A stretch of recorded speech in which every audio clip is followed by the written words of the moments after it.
আসসালামুয়ালাইকুম। আজ আমি আপনাদের তৈরি করে দেখাবো খুবই মজাদার সুস্বাদু তালের পাটিসাপটা। কি নামটা শুনে একটু অন্যরকম লাগছে, তাই না? পাটিসাপটা তো আমরা সবাই খেয়েছি, তাই না? তো তালের সিজনে তাল দিয়ে যদি এরকম একটা পাটিসাপটা তৈরি করে ফেলা যায় তাহলে তার কোনো কথাই নেই। খুবই মজাদার হয় এই তালের পাটিসাপটা। তো চলুন দেখে নেওয়া যাক কীভাবে খুব সহজে ঝটপটভাবে এই পাটিসাপটাটা তৈরি করা যায়।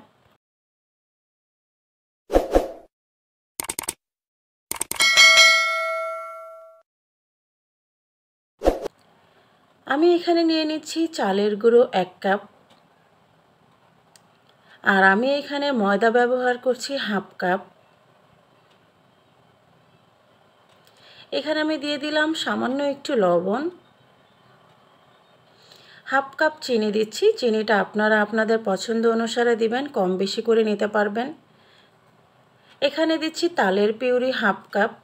এই তালের পিউরির কিন্তু ভিডিওটা আমার চ্যানেলে দেয়া আছে, খুবই ঝটপটভাবে কিভাবে তালটাকে সংরক্ষণ করে রাখা যায় সেই ভিডিওটা দেয়া আছে। আমি এখানে অল্প একটু পানি দিয়ে ব্যাটারটাকে রেডি করে নিচ্ছি। যেহেতু এখানে চালের গুঁড়োটা শুকনো, তো সেক্ষেত্রে কিন্তু পানিটা কিন্তু শুষে নেবে। আমি অল্প অল্প পানি দিচ্ছি আর কিন্তু ব্যাটারটা মেলাচ্ছি। ব্যাটারটা কেমন হবে সেটাও আমি আপনাদের দেখিয়ে দিচ্ছি।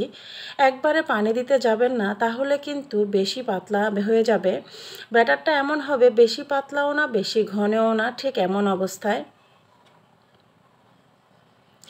তো আমি আপনাদেরকে ব্যাটারটা একটু দিয়ে দেখিয়ে দিচ্ছি চামচের সাহায্যে যে কেমন হয়েছে।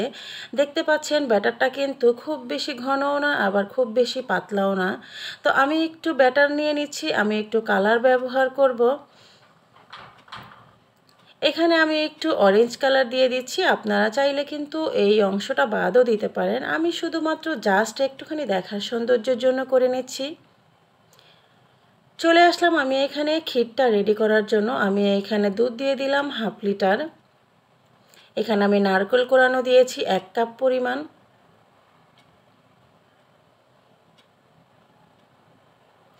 এখানে আমি আজকে চালের গুঁড়ো দিয়ে করব। আমি 1/3 কাপ পরিমাণ চালের গুঁড়ো দিয়েছি আর দিয়েছি সামান্য একটু লবণ। আর এখানে আছে 1/2 কাপ পরিমাণ চিনি। আমি কিন্তু চুলাটা কিন্তু এখনো পর্যন্ত ধরাইনি, আমি আগে ভালো করে মিক্স করে নিব, এরপরেই কিন্তু আমি চুলাটা ধরিয়ে দিব। এখানে আমি একটু দিয়ে দিচ্ছি এলাচের গুঁড়ো, আপনারা চাইলে আস্ত এলাচও কিন্তু দিতে পারেন।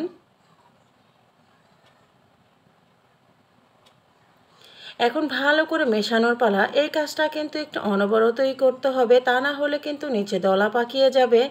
এখানে আমি দিয়ে দিচ্ছি তালের পিউরি, 1/2 কাপ পরিমাণ তালের পিউরি দিয়ে দিলাম এখানে আমি। এখন অল্প আঁচে কিন্তু এই কাজটা করতে হবে, অনবরতই নাড়তে হবে, তা না হলে কিন্তু নিচে লেগে যাওয়ার একটা ভয় থাকবে। নাড়াটা কিন্তু একেবারেই বন্ধ করা যাবে না। যখন এরকম থকথকে ঘন হয়ে যাবে তখন কিন্তু আমি চুলাটা বন্ধ করে দিব, তার কারণ পরে কিন্তু আরও শক্ত হয়ে যাবে। এখানে আমি একটু তেলের সাহায্যে একটা টিস্যু দিয়ে ভালো করে আমি প্যানটাকে একটু মুছে নিলাম। এখন আমি যে কালারটা মিশিয়েছি সেই কালারটা একটু ডট ডট করে আমি পুরোটা ফ্রাই প্যানে একটু ছড়িয়ে দিচ্ছি। এই কাজটা কিন্তু আপনারা না করলেও পারবেন, এটা আপনারা স্কিপ করতে পারেন, আমি একটু দেখার সৌন্দর্যের জন্য এটা করেছি। এখন উপর থেকে আমি পাটিসাপটার যে ব্যাটারটা রেডি করেছি সেটা একটু নেড়ে চেড়ে আমি ব্যাটারটাকে ঢেলে দিচ্ছি। আর ঢেলে দিয়ে ফ্রাই প্যানটা একটু ঘুরিয়ে ঘুরিয়ে ছড়িয়ে দিচ্ছি চারদিকে। আর চুলোর আঁচটা কিন্তু অবশ্যই লোতে থাকবে। যখন দেখবেন উপর থেকে একটু কালারটা খুব সুন্দর চলে এসছে, সেই পর্যায়ে আমি এখানে দিয়ে দিলাম সেই বানানো ক্ষীরটা। ক্ষীরটাকে দেওয়ার পরে আমি একটা সাইড দিয়ে কিন্তু একটা স্প্যাচুলার সাহায্যে কিন্তু আমি উল্টে দিচ্ছি। বাস আমার কিন্তু একটা পাটিসাপটা হয়ে গেল, তাই না? খুবই ঝটপটভাবে কিন্তু তৈরি করে ফেলা যায়। এপাশ ওপাশ হালকা একটু রেখে কিন্তু আমি পাটিসাপটাটা তুলে নিয়েছি। আপনাদের সুবিধার জন্য আমি আরেকটা পাটিসাপটা তৈরি করে দেখিয়ে দিচ্ছি। আবারও আমি ব্যাটারটা যখন দিব আবারও একটু নেড়ে চেড়ে তারপরে ব্যাটারটাকে ছড়িয়ে দিব।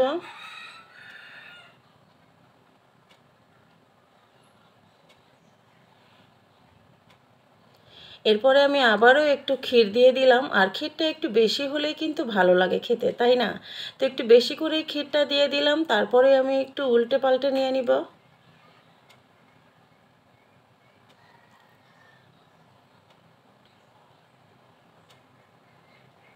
দেখলেন তো, খুবই ঝটপটভাবে কিন্তু তাল দিয়ে খুব সুন্দর এই পাটিসাপটা পিঠাটা তৈরি হয়ে গেল, তাই না?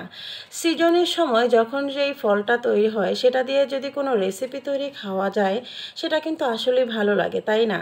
তো তালের সিজনে তৈরি করে ফেললাম মজাদার তালের পাটিসাপটা। আশা করছি আজকের রেসিপিটা আপনাদের সবার ভালো লেগেছে। যদি ভালো লাগে প্লিজ একটা লাইক দিয়ে দিবেন। আপনাদের একটা লাইক কিন্তু অসংখ্য ভাই আপুর কাছে আমার এই ভিডিওটা পৌঁছে যাবে। আরেকটা অনুরোধ করে নেব, প্লিজ আমার চ্যানেলটাকে সাবস্ক্রাইব করে দিবেন। সবাই সুস্থ থাকবেন, ভালো থাকবেন। আল্লাহ হাফেজ।